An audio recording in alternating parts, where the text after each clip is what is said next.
The next inductee, we're moving to the class of 2026. And we're going to recognize Randy Kerns.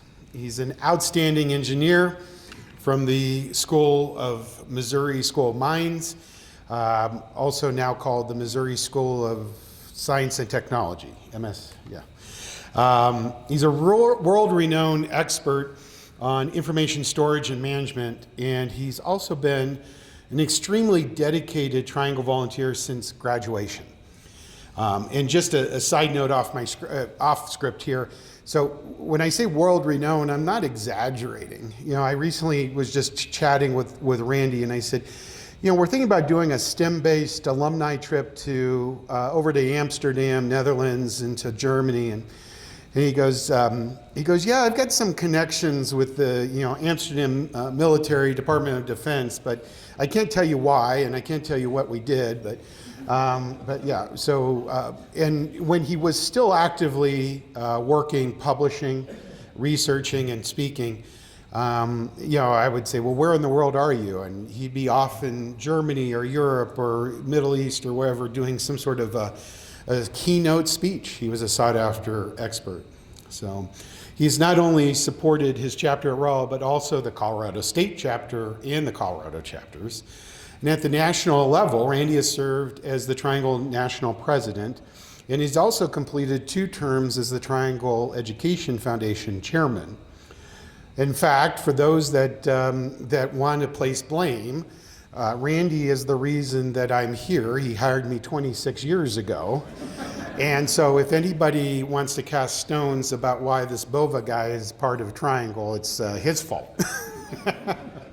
But on a serious, in an appreciation from my standpoint, it's been a blessing, and I appreciate Randy giving me that shot and supporting me, and through our partnership and mentorship, through my career and my journey.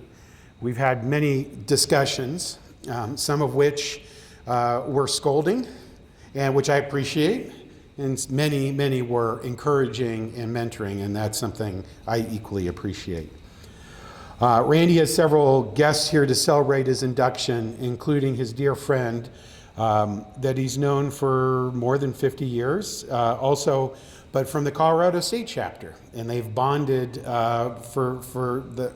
the early 1970s when they were initiated, one in Raleigh and one at Colorado State. So I'd ask Jim Kincaid to come up and give us a PG-rated story. The R-rated stories will be available in the hospitality suite tonight at 9 o'clock. So.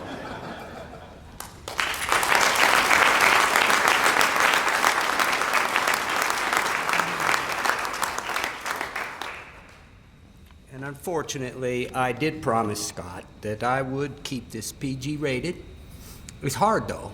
I mean, we grew up together practically as kids, and still going strong today. But I have to say that this is a real pleasure and a privilege for me to introduce my best friend for, as Scott said, 50 plus years. And my chapter owes a debt of gratitude to Randy Kerns. He started our alumni organization, and because he lived in Colorado working for IBM to start with, he served on our board, our alumni board, pretty much for the last 50 years. It just recently we both stepped down. So it's been a pretty dedicated man during this period. It was Randy's leadership that got us our first chapter house in the 1970s. If we hadn't had him, who knows?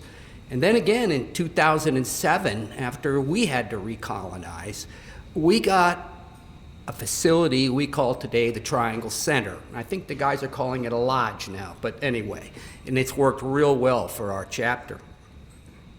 So we do owe a debt to you. Randy's career, from a standpoint of his career, he's really hard to label. He's an engineer and he's a scientist, but he's a businessman and he's an entrepreneur. I think he started 3 companies, all successfully, and he is an educator. He's always been an educator. He's one of the few people that I've met that truly loved his work. As Scott said, in data storage systems, data security systems, and all the business maintenance practices that goes with that industry, he truly loved it. And his career was 50 plus years. I don't know, I kind of went 30 and said, let's get the heck out of this, you know? So, I mean, I don't know, it's a rare thing. And he finished his career with his last startup, and it's very successful, as a senior partner of Evaluator Group. And he was a consultant, as Scott said, all over the world. Governments, one of them was the Netherlands, hence all the connections with that country. And he just, I call him and he'd be in an airport, Frankfurt, Montreal, Tokyo, somewhere. So in weird hours, he's up and banging away. So anyway, I guess the point is, and you covered his career well, because he was a CTO, a CIO, a VP. He's been had a lot of executive positions. But in all this whole career that kept him on the road so long, he still managed to do other things. He built his own house on Boulder Reservoir. I mean, he just built it himself. So he learned to pilot a plane. He took up scuba diving, and he just told me today he's been to Bonaire 30 times. So, I mean, he's still doing that today. And he restored classic cars. Incredible. You never did let me bid on the Mustang. And that was a sweet car when he restored that, for those of you that remember those days. And he even built a regulation-sized sand volleyball pit in his backyard. His daughter played volleyball in high school. He had 2 semis of sand dumped, and he shoveled the sand into the pit he dug himself. Who does that? But I tell you, I think my point is that throughout his life, he has maintained a balance between his love for his fraternity, show him all the ribbons on the bottom of that name tag, his love for his work, but especially his love for his family. His wife Sherry, his daughters Amy, Allison, and the grandkids, Witten and Callan. He cares more about them than any of his accomplishments. He'll turn red if you bring one up in anywhere he can hear it. So, you know, he started out on his family farm in St. Joe's, Missouri. Okay. One of his early jobs as a kid was, well, shoveling manure. And it built work ethic, that's for sure. But he's also got character. And, you know, I talk to him all the time. I call him up on the phone. I did that recently, and he says, I asked him, what are you up to? And he says, well, right this minute, and he's laughing, I'm picking up dog manure.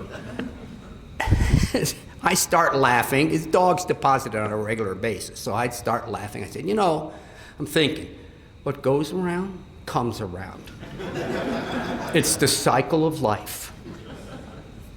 You know, but it's you start out shoveling it, and you can end up shoveling it, but it's what's in between that counts. And in between, Randy Kerns has had an most amazingly successful career and life. Please welcome my friend, Randy Kerns, to the podium.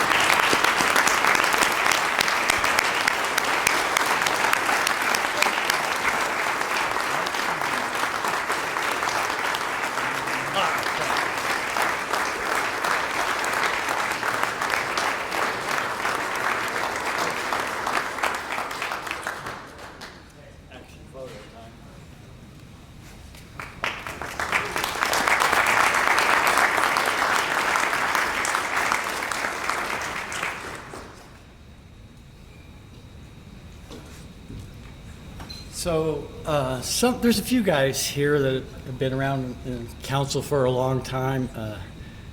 Dick's here, Jim Marshall, etc. And we've got the youngest guy doing photos I've ever seen. And at conventions, we used to have Herb Scobie would run around with the flash camera and flash bulbs. He'd stick them in his mouth to lick the things to make sure they had good contact. And I'm thinking, what a contrast, Herb to this. Thanks, Jim. Speaking to you younger guys, I want to say something very clear, and you probably got it from the earlier speakers, but I've been involved with my chapter and with the CSU chapter, which I spent, like Jim said, at 47 years on the alumni board. And these guys sitting here on table 3 and table 7, these are my best friends. I got a pledge brother from 1970 there with me, and I got Jim and all the other hosers sitting around. So, so they become my best friends. This is something for you undergrads. If you stay involved with a fraternity, you can do this. You can be involved with others. I want to point out something. Jim talked about some of the things I did. A lot of it had to do with a couple factors, and these are things I learned early on, mostly from being down at Rolla, was I learned how to manage my time. They brought in somebody from the university to explain time management when I was a pledge. And the chapter at that time required all pledges, new members I should say, right? Anyway, required us to join 2 campus organizations. Now, most of us were engineering type people, and we're a little bit reserved, shy, right? So do you know how you can tell when you're speaking to an engineer or an engineer speaking to somebody that he is an engineer? If he's outgoing, he's looking at the other guy's shoes. So by having that chapter tell us we had to be involved with other organizations, that gets you out of your shell a little bit. It also quickly makes you learn how to manage your time and your priorities. It's pretty smart. Now, one of the things that Scott Bova was talking about, and you hear it from the National Councils, we do a lot of effort in the fraternity teaching about leadership. And naturally, most of us wouldn't do that or wouldn't be good at it because we're more focused on the technical aspects and things like that. Getting challenged to do these things outside of our comfort area is the first start in leadership. Now, for me personally, I stayed in this career about the technology and the issues of managing information and all the things around that. If you want to be bored silly, come and ask me questions sometime. And if you want to hear the real stories that Jim was talking about, some of those are 2 or 3 beer stories, so keep that in mind. Anyway, the challenging around the technology, I did it for so long, but I worked, really my career was in 2 halves. The first half was in developing products. I started at IBM, and I can talk about what I did there, and it was challenging. I was learning new things all the time. It was exciting, and that technology continues to evolve, change, constantly learning new things. It's great, you know, I enjoyed learning, and I also was able to be somewhat successful for the first half of my career. I put 12 storage systems into the marketplace, and it was great seeing people buy and use the products, and unfortunately there was a few I'd get calls in the middle of the night when something didn't go quite right, but that's a different problem. The other thing that was somewhat alarming about that, though, a few years ago, I was out in San Jose and I went to the computing museum. I'm looking in there and there's a couple products I've worked on. So I thought, oh God, now they're in museums. But continuing to learn, that's actually been one of those things I really enjoyed and continue to do that. I worked for a number of big companies, I did startups, and I moved. I looked at it from the standpoint I wanted to always accomplish something. Jim talked about growing up out in the country on a farm and everything. I started off working in St. Louis, and it was difficult at first because some days you wouldn't really feel like you accomplished anything. And so I told one of the guys I was working with at the time, he said, you know, back home, I said, I could, at the end of the day, I could pull out of a field and look behind me, and there was 40 acres I just plowed. I knew what I accomplished. But some of the stuff you do during the day in the high-tech world, you don't feel like you accomplished anything. And so I started thinking about that, and I said, what I really need to do is set goals in what I want to achieve, and then measure out my time at what's going to take me to do that.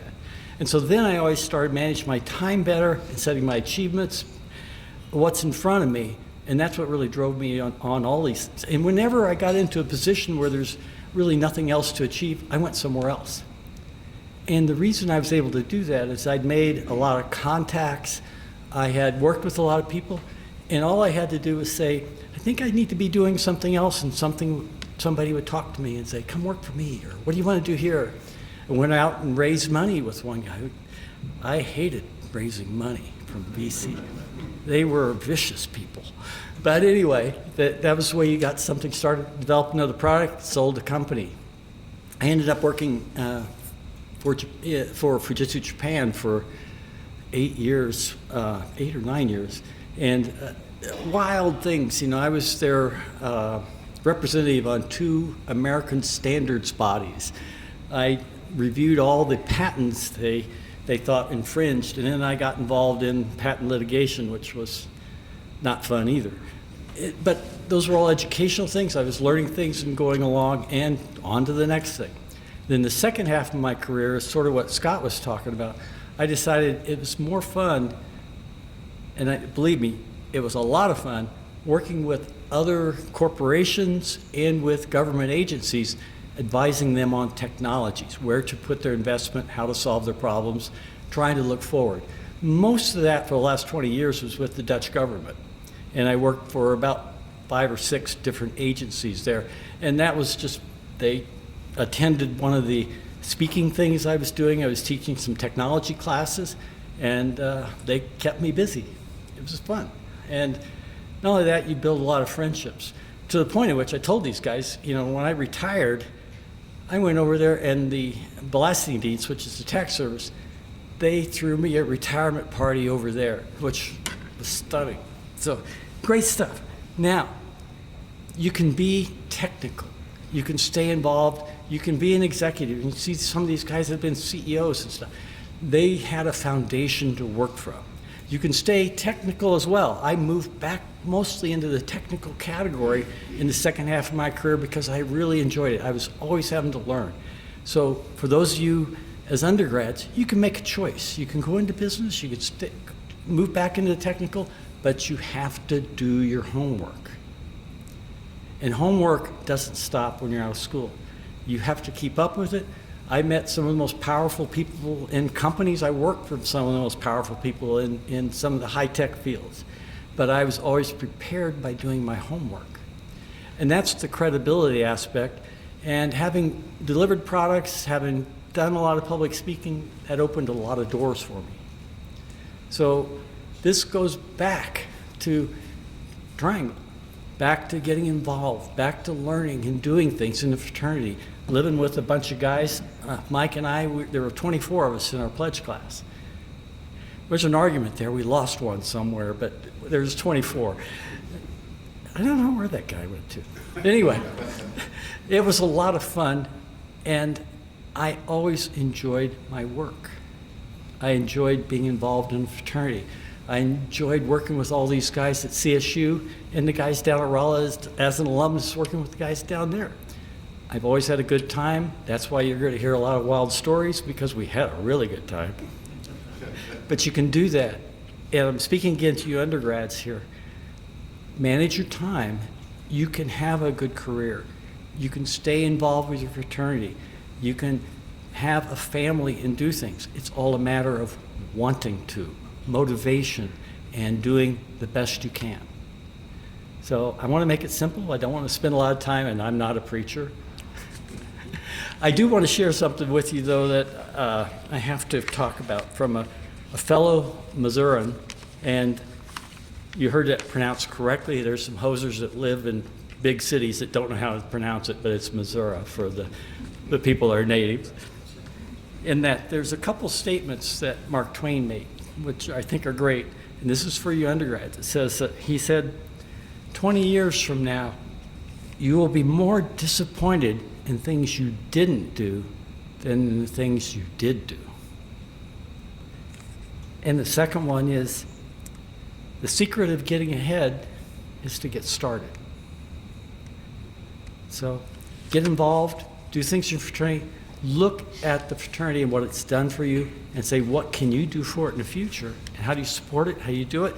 You can have a career and be successful and still be part of a fraternity and still have a family. Thanks.